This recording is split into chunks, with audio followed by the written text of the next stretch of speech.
இந்த பதிவு மிக மிக முக்கியமான பதிவு. 30 நிமிஷம் முக்கியம். அங்கே உட்காருங்க, முழுவதும் கேளுங்க, கேட்காம போகாதீங்க. கடவுள் ஒரு விஷயத்தை முடிவு பண்ணியிருக்கார்.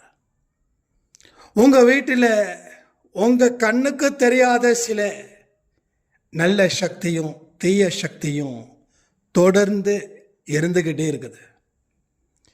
நீங்க என்னென்னலாம் சொல்றீங்களோ அதையெல்லாம் ஆம் ஆம் ஆம் என்று தான் அந்த சக்தி சொல்லும்.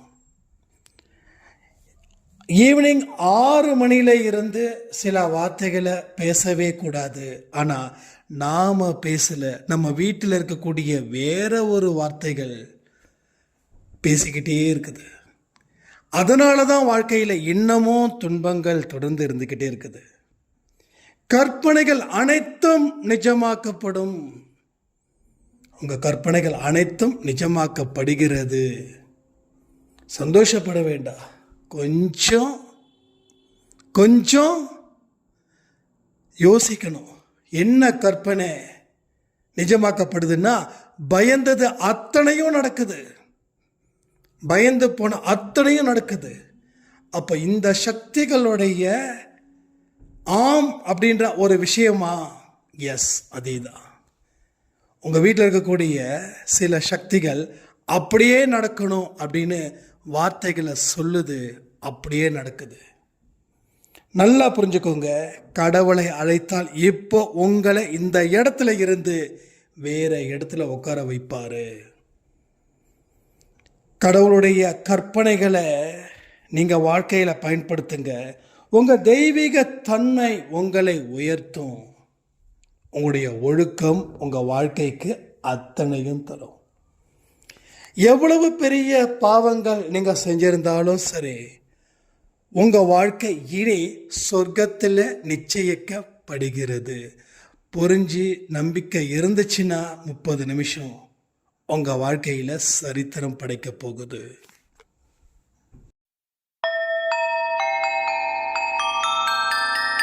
ஓம் சாயிரா சாயிரா, ஓம் சாயிரா சாயிரா, ஓம் சாயிரா சாயிரா, அன்பே சாயிரா, பேரன்பே சாயிரா, அகிலம் தளிக்க ஆத்மா விழிக்க அனுதினம் சாயிரா, எங்கள் அன்பே சாயிரா.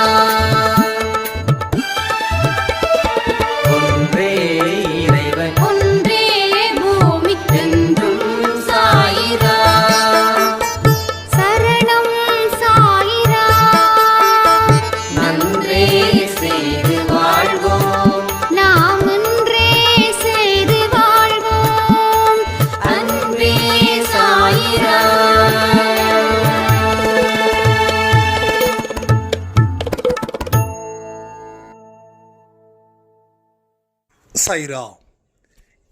என் உயிரானவர்களே, நான் எவ்வளவோ பிரார்த்தனைகள் செய்கிறேன். அவர் என் கூட இருக்கிறத நான் தெரிஞ்சுக்கணும்னு ஆசைப்படுறேன். எத்தனையோ விதமான பூஜைகள், எத்தனையோ விதமான சடங்குகள், அத்தனையும் செய்கிற, ஆனா கடவுள் என் கூட இல்லை அப்படின்ற ஒரு நினைப்பு மட்டும் எனக்கு அடிக்கடி வந்துகிட்டே இருக்குது. ஏன்னா என் வாழ்க்கை சந்தோஷமா இருந்து பல வருஷம் ஆகுது. தாங்கிக்க முடியாத ஒரு வலி. தயவு செய்து எனக்கு இன்னைக்கு இதற்கு உண்டான பதில நான் அன்பே சாயில எதிர்பார்ப்பேன் அப்படின்னு ஒரு சாய்ராமுடைய கேள்வி. இந்த மாதிரி மனநிலை உங்களுக்கு யாருக்காவது இருந்துச்சுன்னா கமெண்ட் பண்ணுங்க. இந்த மாதிரி மனநிலை எனக்கு ஸ்டார்டிங்கில் இருந்துச்சு.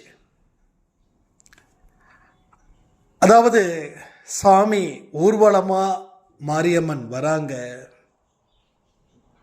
நான் நடுத்தெருவில் நின்றுக்கிட்டு இருக்கேன், எங்க போறதுன்னு தெரியல. வீட்டுக்கு போனாலும் பிரச்சனை,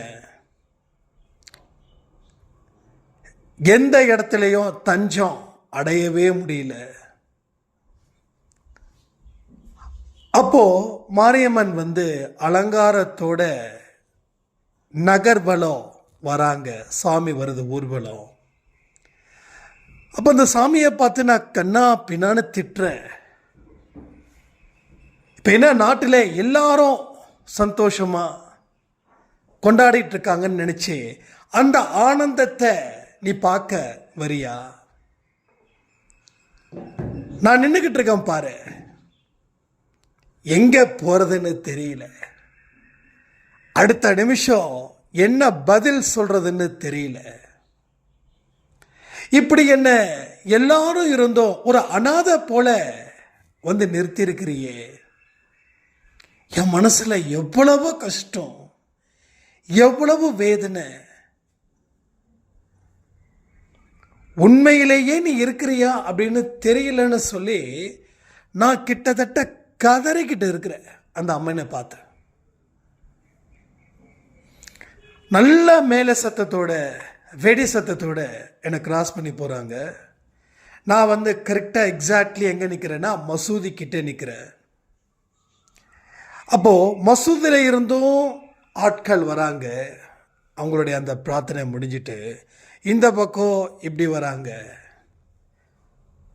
அப்போ எந்த கடவுளும் இல்லை, நாமளா கடவுளை உருவாக்கணும். அதுக்கு சக்தி இருக்குதுன்னு ஒரு கேவலமான நம்பிக்கையை வச்சோம். நடுத்தருவில் நிற்கும் போது அந்த சக்தி பயன்படல.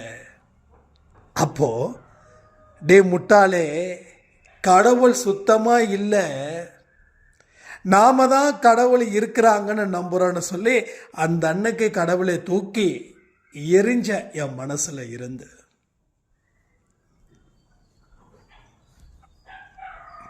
அதுக்கப்புறம் பார்த்தா நிலைமை இன்னும் மோசமா போச்சு.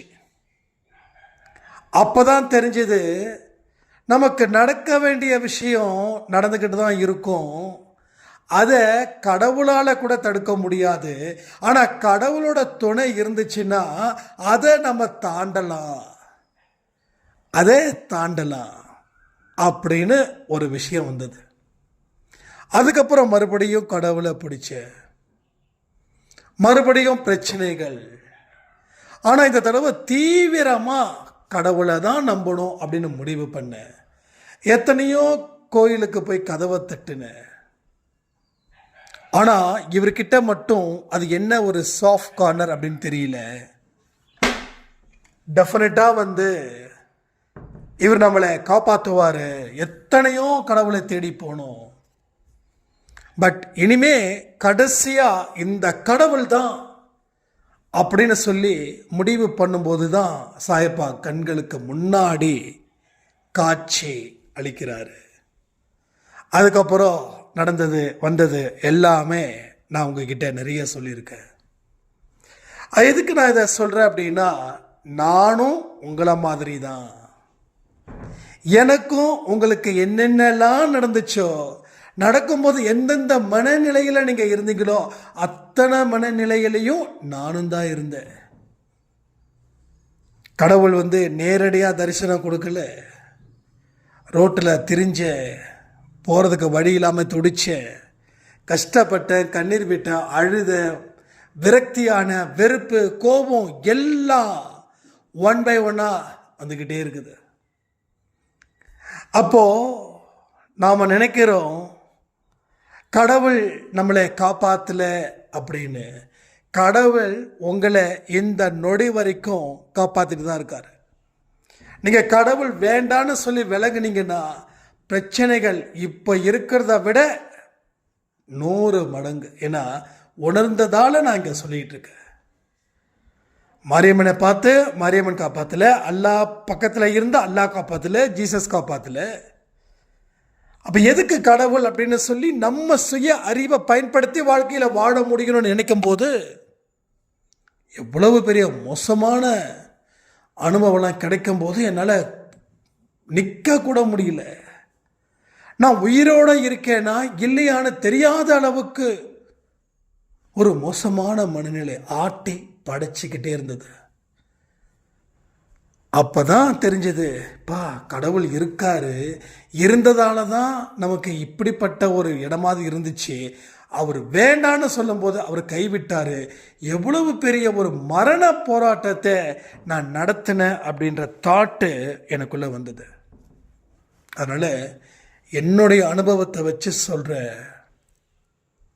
கடவுள் நிச்சயமா இங்கே உயிரோடு இருக்கிறாரு.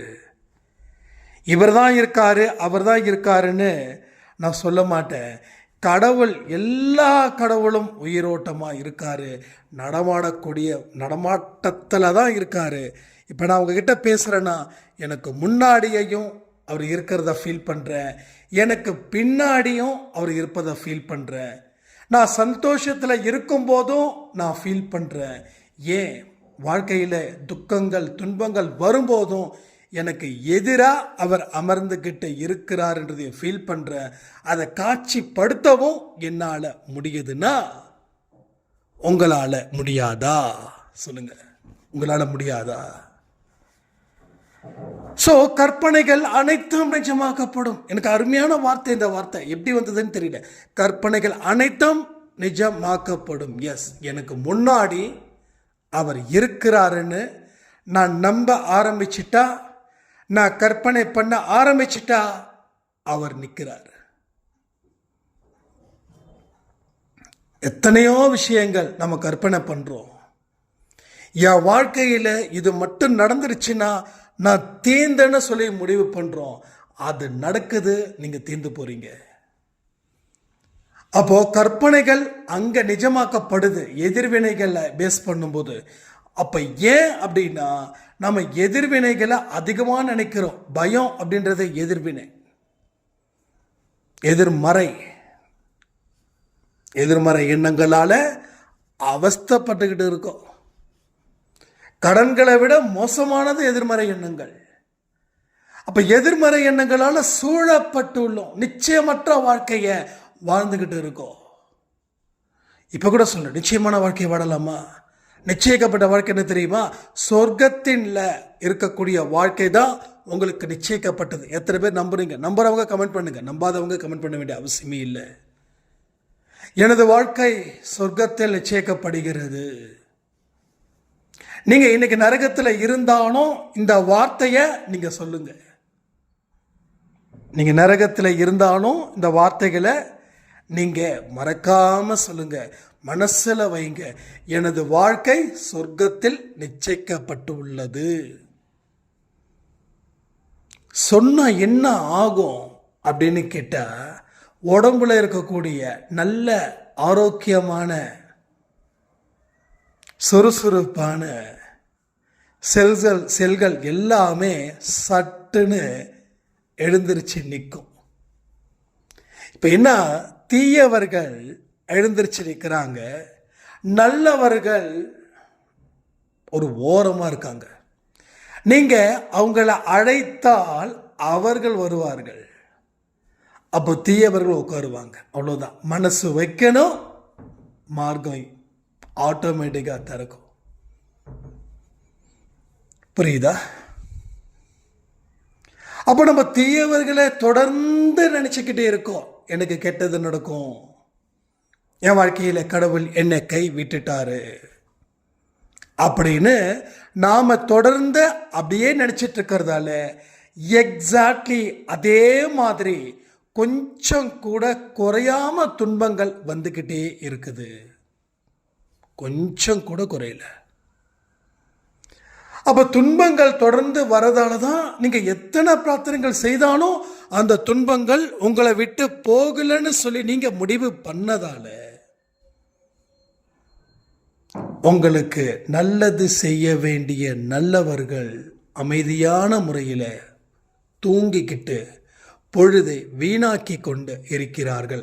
அதற்கு காரணம் நீங்க அவர்களை நோக்கி அழைக்கவில்லை. நீங்க அவரை நோக்கி அழைக்கல. அவர்கள் சாயப்பாவால் ஏற்பாடு பண்ணப்பட்டவர்கள், கடவுளால் ஏற்பாடு பண்ணப்பட்டவர்கள். உங்களை சுற்றியும் சொல்லுவாங்க பெரியவங்க, நல்ல தேவதைகளும் இருக்கும், மூதேவிகளும் இருக்கும். பெரியவங்க சொல்லியிருக்காங்களா? கமெண்ட் பண்ணுங்க. உங்களோட பாட்டி, உங்கள் தாத்தா கண்டிப்பாக இந்த விஷயத்த சொல்லியிருப்பாங்க. நம்ம வீட்டில் அம்மா சொல்லுவாங்க, டே விளக்கு வச்சதுக்கப்புறம், தீபம் விளக்கு ஏற்றுனதுக்கப்புறம் 6 மணிக்கு மேலே எந்த ஒரு விஷயத்தையும் அபசகுணமாக பேசக்கூடாது, அபசகுணமாக நினைக்கக்கூடாது. அப்படி நினைச்சாலோ அப்படி பேசினாலோ அந்த மூதேவிகளும் நம்ம வீட்டுக்குள்ளே சுத்தம். ஆம், அப்படித்தான் நடக்கும் என்று சொல்லுமா. ரைட்டா? ஆம், அப்படிதான் நடக்கும் என்று சொல்லுமா. ஆக மொத்தம் அது உங்க வீட்டில் இருக்கக்கூடிய பெரியவங்களும் அந்த வார்த்தையை சொல்லியிருப்பாங்க. அதனால தான் மாலை பொழுதுல பார்த்து ஜாக்கிரதையா வார்த்தைகளை விடணும். பகல் கனவு பழிக்குன்னு சொல்லுவாங்கல்ல, அது போல ஈவினிங்லேயும் உங்களோட வார்த்தைகள் எப்படிப்பட்டதா இருக்குதோ அது அப்படியே நடக்கும். ஆனால் 6 மணி ஆச்சுன்னா நாம புலம்ப வேண்டாம். நம்ம வீட்டில் வேற ஒன்று புலம்போம், அது அப்படியே நடக்கும். என்ன புலம்புது? டிவியில் என்ன பார்க்குறீங்க? சீரியல். சாமி ரூமில், பூஜை ரூமில் சாயப்பாவோட ஃபோட்டோ சாயப்பாவோட சாங் போட வேண்டியது. வீட்டுக்குள்ளே ஹாலிலையும் ரூம்லேயும் என்ன பண்ணோம்? டிவியை கொஞ்சம் ஜாஸ்தி சவுண்டு வைக்க வேண்டியது. டிவியில் வரக்கூடிய நெகட்டிவிட்டி வீடு ஃபுல்லாக பரவ வேண்டியது. அங்கே இருக்கிற மூதேவிகள் ஆம் அப்படித்தான், ஆம் அப்படித்தான், ஆம் அப்படித்தான் என்று சொல்ல வேண்டியது. அது அப்படி நடக்குது. That's all. புரியுதா உங்களுக்கு? அப்போது கற்பனைகள் அனைத்தும் நிஜமாக்கப்படும் என்ற ஒரு வார்த்தைக்கு கீழே நாம் என்ன கற்பனை பண்ணி வச்சுருக்கோம் அப்படின்னா, வாழ்க்கையில் துன்பத்தை கற்பனை பண்ணி வச்சுருக்கோம். அந்த கற்பனை பண்ணதால அது நிஜமாக்கப்படுது. இன்று முதல் அதை உடைத்து எரியலாமா? அப்போ என்ன செய்யணும்? நான் என் வாழ்க்கை இனி சொர்க்கத்தில் நியமிக்கப்படுகிறது. அப்போ என்னுடைய வீட்டில் மூதேவிகளும் இருக்கு, ரைட்டா? பட் ஸ்ரீதேவிகளும் இருக்குது. ஸ்ரீதேவிகளும் இருக்குது. அப்போ தீயவர்களும் கண்களுக்கு காட்சி இல்லாமல் என்னுடைய வீட்டில் இருக்காங்க, நல்லவர்களும் இருக்காங்க. நல்லவன் ஒருத்தன் இருந்தால் அங்கே கெட்டவன் ஒருத்தன் இருப்பான். அப்போ நல்லவங்களுடைய ஆசீர்வாதம், அதாவது கண்ணுக்கு தெரியாமல் இருக்கக்கூடிய தெய்வ தூதுவர்கள் நமது வீட்டில் ஏகப்பட்ட இடத்துல இருக்கும்போது அவர்கள் நம்மளை ஆசீர்வதிக்கணும்னா நல்ல வார்த்தைகளை பேசணும், நல்லதை மட்டும் நினைக்கணும், நல்லதே சொல்லணும். நான் நல்லா வாழுவேன்னு சொல்லுங்களேன், ஆசீர்வதிப்பாங்க. உங்கள் வீட்டில் இருக்கக்கூடிய கண்ணுக்கு தெரியாத தேவ தூதுவர்கள் இல்லை ஸ்ரீதேவிகள் யாரோ ஒருத்தவங்க உங்கள் வீட்டில் இருக்காங்க, அவங்க உங்களை ஆசீர்வதிப்பாங்க. அப்போது நீங்கள் சொல்ல சொல்ல வாழ்க்கையில் அவ்வளவு பெரிய ஒரு வெளிச்சம், சந்தோஷம், நிம்மதி எல்லாமே உங்களுக்கு கிடைக்கும். சக்க போடு உங்கள் வாழ்க்கை போடும். ரைட்டா? ஸோ இதையெல்லாம் இருந்தால் தான் ஒரு அருமையான இடத்துக்கு அவர் உங்களை கூட்டிகிட்டு போவார். இப்போ இருக்கக்கூடிய இடம் ரொம்ப மோசமாக இருக்குது, ரைட்? ரொம்ப மோசமாக இருக்குது, ரொம்ப டர்ட்டியாக இருக்குது, ரொம்ப கசகசன்னு இருக்குது, ரிலாக்ஸ் பண்ண முடியல. ஒரு காலத்தில் இந்த வீடு அவ்வளவு குதூகலமாக இருந்துச்சு, இன்னைக்கு பாழடைஞ்ச வீடு மாதிரி, ஆட்களே இல்லாத வீடு போல இருக்குதுன்னா அதனுடைய ஒரே விஷயம் நெகட்டிவிட்டி. அப்போ மேலே சொன்ன அந்த 2 விஷயத்தையும் நீங்கள் திரும்ப திரும்ப நினைக்கும் போது உங்கள் வீடே சிறப்பாக ஒரு இடத்துக்கு போக போகுது. அவர் உங்களை சிறப்பான இடத்துக்கு அழைச்சிட்டு போவார். அவர் அழைச்சிட்டு போகிற இடம் அவ்வளோ அழகாக இருக்கும், அவ்வளோ அமைதியாக இருக்கும், அவ்வளோ ஒரு ப்ளசண்ட்டாக இருக்கும். எக்ஸாக்ட்லி நம்ம இருக்கிற எண்ணங்களை பொறுத்து நம்ம சுற்றமும் நட்பும் இடமும் அமையும். ஸோ ஒன்றே ஒன்று தான், மைண்டை சரி பண்ணிட்டா போதும், எல்லாமே அமைஞ்சிடும். எல்லாமே அமைஞ்சிடும். மைண்டை சரி பண்ணாமல் எதுவுமே அமைச்சிக்க முடியாது. மைண்டை சரி பண்ணல, உங்கள் வாழ்க்கையை நீங்கள் இழக்கிறீங்க. மைண்டை சரி பண்ணிட்டா உங்கள் வாழ்க்கையில் நிறைய நீங்கள் பெறுவீர்கள். நிறைய எக்கச்சக்கமாக வாங்கிக்கலாம், எக்கச்சக்கமாக. அதில் கொஞ்சம் நெஞ்சம் இல்லை, அத்தனையும் கிடைக்கும். அப்பேற்பட்ட ஒரு விஷயங்கள் உங்கள் வாழ்க்கையில் தொடர்ந்து நடக்கும். அப்போ அவர் அழைத்தால் நிச்சயமாக வருவார். அவர் நம்ம அழைக்கல, கவனத்தை எங்க வச்சோம்? வேற ஒரு இடத்துல வச்சோம். கடவுளை அழைக்கணும்னா கடவுள் மீது கவனத்தை வைக்கணும். கடவுள் மீது கவனத்தை வைக்காம வேற ஒரு பக்கம் மனசை வச்சுக்கிட்டு கடவுளை அழைத்தால் எப்படி அவர் வருவார்? அவர் அழைச்சா வந்துடுவார். சீரியஸாக சொல்கிறேன். அவரெல்லாம் ரொம்ப ஈகோலாம் பார்க்க மாட்டார். நீங்கள் எவ்வளோ வேணாலும் திட்டிருக்கலாம், அவர் வருத்தப்படவே மாட்டார். ஏன்னா அவர் தானே நம்மளை படித்தார். வருத்தப்படுவாரா என்ன? அப்படி வருத்தப்பட்ட நிறைய வருத்தப்பட்டிருக்கணுமே.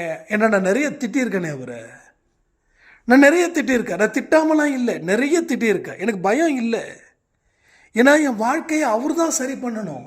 அவர் சரி பண்ணலன்னா நம்மகிட்ட 1000 கேள்வி கேட்பேன். கேள்வி கேட்டால் பதில் மனுஷன் ஆட்டோமேட்டிக்காக சொல்லுவார். நீ பண்ணது நியாயமாடா? நீ பண்ணது நியாயமா? என்னமோ பெரிய கேள்வி கேட்குற. இப்போ கூட ஒரு வாரத்துக்கு முன்னாடி ஒரு கேள்வி கேட்டேன். என்ன சாய்ப்பா என்ன அப்படின்னு கேட்கும்போது ஒரு 5 நிமிஷம் கண்களை மூடி, இந்த பிரார்த்தனைலாம் பண்ண தெரியாது எனக்கு, கண்களை மூடி சண்டை போடுற. அவர் திருப்பி கேட்குறார், நீ பண்ணது நியாயமா? நீ மட்டும் என்ன பண்ண?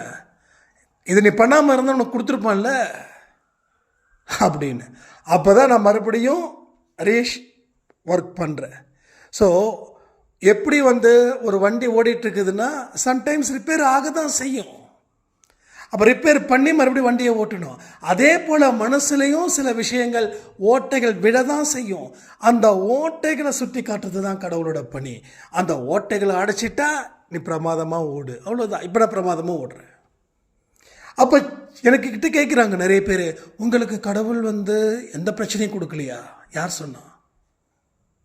ஒன்றே ஒன்று சொல்கிறேன், எவன் ஸ்கூலில் பிரைட் ஸ்டூடெண்ட்டோ அவனை தான் இந்த டீச்சர்ஸ் படாத பாடுபடுத்தி எடுப்பாங்க. புரியுதா உங்களுக்கு? டல் ஸ்டூடெண்ட்டை விட்டுருவார். ஏன்னா அவன் ஜஸ்ட்டு பாஸ் பண்ணால் போதும் அப்படின்னு. ஆனால் அந்த பிரைட் ஸ்டூடெண்ட் இருக்காம இருக்கு, அவன் தான் டார்கெட். அதாவது இன்னும் ஓப்பனாக சொல்லணும்னா, கடவுளோட குழந்தையாக இருக்கக்கூடிய நமக்கு சின்ன தப்பு பண்ணால் பெரிய தண்டனை கொடுப்பார். ஆனால் எல்லாருக்கும் அந்த தண்டனை இருக்குதா? இல்லை. தண்டனை கொடுக்கறதே ஒரு பாக்கியமாக நான் நினைக்கிறேன். அப்போ கடவுள் கிட்ட நெருங்காதவங்க பெரிய தப்பு பண்ணாலும் தண்டனை ரொம்ப சின்னதாக கொடுக்குறாரு. புரியுதா? அப்போதைக்கு அப்போ ஒரு தண்டனை கொடுத்துட்டாருன்னா பிரச்சனையே இல்லை.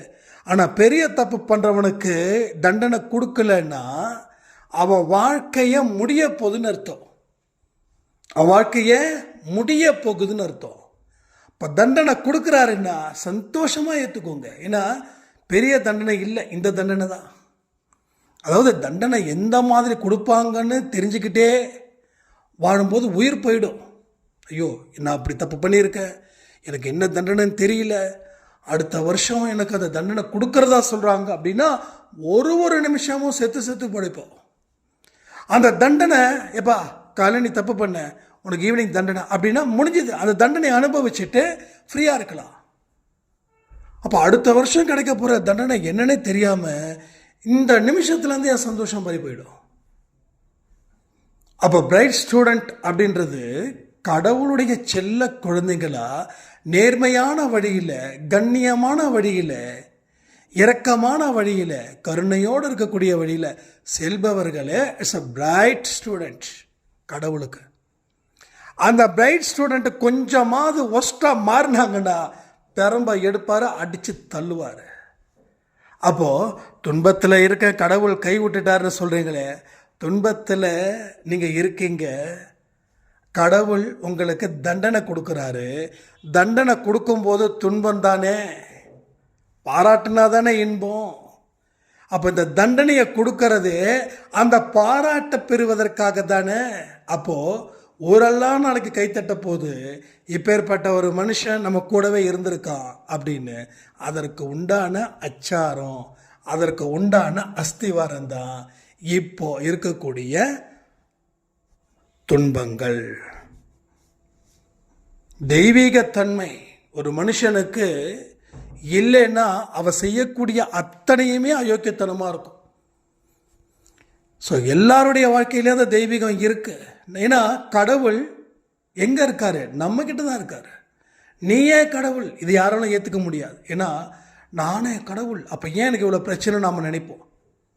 ஜீவாத்மா பரமாத்மா அவருடைய ஒரு ஒரு துளிகள் தான். நாம் அடிக்கடி சொல்லியிருக்கோம் தான், கண்ணுக்கு முன்னாடியே ஒரு சம்பவம் பார்க்கலாம். ஒரு பெரிய கண்ணாடியில் நீங்கள் உங்கள் முகத்தை பார்த்தா ஒரே ஒரு முகம் வரும். அந்த கண்ணாடியை 2ஆ உடைச்சா 2 முகம், அந்த கண்ணாடியை 3ஆ உடைச்சா 3 முகம், 6ஆ உடைச்சா 6 முகம். ரைட்டுங்களா? நல்லா புரிஞ்சுக்கோங்க. யார் பார்த்தாலும் எத்தனை பீஸாக இருக்குதோ அந்த கண்ணாடி அத்தனை முகமாக அது காட்டும். இதுதான் உண்மை, இதுதான் உண்மை. எத்தனை முகம்? அப்போ நமக்கு இருக்குது ஒரு முகம் தானே, ஒரே முகம் தானே. இப்போ ஏன் 6 முகமாக தெரியுது? 6 பீஸ். அதே போல தான் கடவுள் துகள்களாக, கண்ணாடி துகள்களாக. அது எப்படி உண்மையோ அதே மாதிரி நீங்களோ கடவுள், நானும் கடவுள். உங்களை ஆராய்ச்சி பண்ணி அந்த தன்மையை நீங்கள் அடைய ஆரம்பிச்சிட்டா நீங்கள் சொல்கிற அத்தனை விஷயங்களும் நடக்கும். இப்போ கடவுளை உள்ளே வச்சுக்கிட்டு வெளியில் தேடிக்கிட்டு இருக்கோம். இந்த கோயிலுக்கு போனால் அது நடக்குது, அந்த கோயிலுக்கு போனால் இது நடக்குது அப்படின்னு சொல்லி பலர் நம்மளை நம்ப வச்சு நாமளும் கோயிலாக போகிறோம்.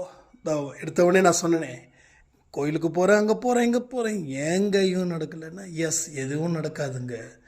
உங்களுக்குள்ள கடவுளை வச்சுட்டு நீங்கள் போய் வெளியில் போய் தேடுனா கேள்விக்கு உண்டான பதில், பதிலுக்கு உண்டான கேள்வி அப்போ தான் மேட்ச் ஆகும். மாறி மாறி இருந்துச்சுன்னா மிஸ் மேட்ச், அங்கே தோல்வி. That's all. ஸோ ஃபெயிலியரை ஏன் தூக்குறீங்க? சக்ஸஸை ஏன் தூக்க மாட்டேன்றீங்க? சக்ஸஸ் அடையணும் அப்படின்னாவே வாழ்க்கையில் சில ஒழுக்கத்தை வளர்த்தா போதும், எல்லாமே கிடைக்கும். Discipline, self discipline. எல்லாரும் இருக்கும்போது நீ ஒழுக்கமாக இருக்கிறது வேற, யாருமே இல்லாதப்போ நீ ஒழுக்கமாக இருக்கிறது தாங்க முக்கியம். எப்படி ஒரு மனுஷன் பார்க்குறான், அவன் முன்னாடி ஒழுக்கமாக இருக்கணும்னு சொல்லி நாம் ஆக்ட் பண்ணுறோமோ, அதே போல் தனியாக இருக்கும்போது நீங்கள் உங்களுடைய ஆக்டிவிட்டீஸை கடவுள் வாட்ச் பண்ணிக்கிட்டே இருக்கார். மனசில் இருக்கக்கூடிய அத்தனை விஷயத்தையும் அவர் அறிவார். எல்லாத்துக்குமே உதாரணம் இருக்கு. ஒரு ஸ்டுடியோவில் ஃபோட்டோ எடுத்தால் முகம் தெரியும், போட்டிருக்கிற ட்ரெஸ்ஸு தெரியும். அதே போல் ஒரு எக்ஸ்ரே சென்டரில் ஃபோட்டோ எடுத்தால் என்ன தெரியும்? போட்டிருக்கிற ட்ரெஸ்ஸு தெரியுமா? நீங்கள் என்ன கலருன்னு தெரியுமா? நீங்கள் தலைமுடி எப்படி வச்சுருக்கீங்கன்னு தெரியுமா? சொல்லுங்கள், என்ன தெரியும்? உடம்புல இருக்கக்கூடிய எலும்புகள் தெரியும். ஒரு சாதாரண ஒரு மிஷினே உடம்புக்கு உள்ளே இருக்கக்கூடிய உறுப்புகளை வெளிச்சம் போட்டு காட்டும்போது கடவுளை பார்க்க மாட்டாரா? நம்ம எண்ணங்கள் எப்படிப்பட்டதாக இருக்குதுன்னு கொஞ்சம் சிந்திச்சு பாருங்களேன். ஏன் அவசரம்? பொறுமையாக நிதானமாக கேட்டு பாருங்களேன். இப்போ இந்த பதிவை முழுசாக யாரும் பாதி பேர் கேட்டிருப்பீங்க, பாதி பேர் கேட்க போட்டீங்க.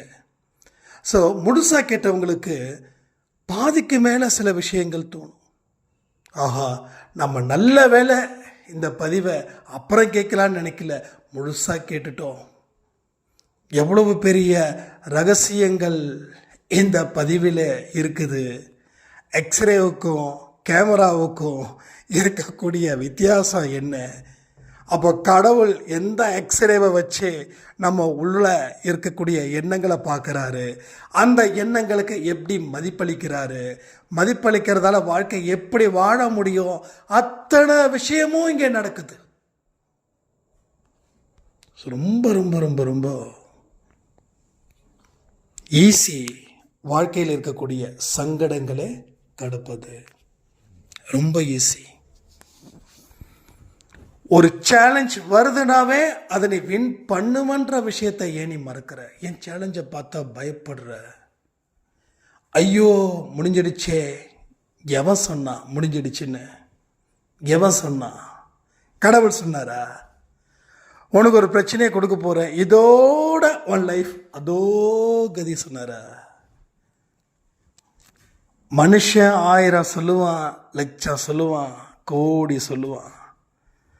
ஆனால் கடவுள் என்றைக்குமே நீங்கள் அவர் கூட இருக்கும்போது ஒரு பெரிய சவால் வருதுன்னா அந்த சவாலை உருவாக்குறவரே அவர் தான். உருவாக்கி அதில் இருந்து உன்னை காப்பவரும் அவரே. இதை புரிஞ்சுக்கிட்டா வாழ்க்கை ஈஸின்னு சொல்லி இந்த பதிவை நான் முடிக்கிறேன். ஜெய் சாய்ராம்.